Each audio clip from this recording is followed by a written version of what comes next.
ماما حبيبتي، انت امي وحياتي وروحي ونفسي اللي انا بتنفس فيه.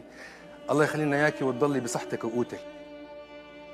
أعلنت نقابة الفنانين السوريين وفاة الفنانة القديرة خديجة العبد حسبما نقلت صحيفة الوطن السورية مساء اليوم الأحد. والفنانة خديجة العبد هي زوجة المخرج الراحل محمد الشيخ نجيب، ووالدة المخرج سيف الشيخ نجيب والممثل قيس الشيخ نجيب. وشاركت الفنانة الراحلة في عدة مسلسلات سورية أبرزها أيام شامية ومسلسلات الزاحفون ودائرة النار، كما شاركت في مسرحيتين شهيرتين هما ضيعة تشرين وغربة. وكتب قيس الشيخ نجل الفنانة خديجة العبد: الله معك يا أمي يا حنونة يا ست الكل سلمي لها على بابا. ونعم فرق دمشق لنقابة الفنانين والدة قيس الشيخ عبر حسابه بمنصة التواصل الاجتماعي فيسبوك.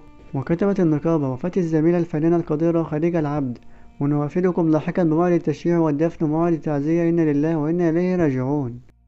وبكده نكون وصلنا لنهاية الفيديو. ما تنساش تشترك في القناة وتفعل زر الجرس وتعمل لايك للفيديو ليصلك كل جديد. والسلام عليكم ورحمة الله وبركاته.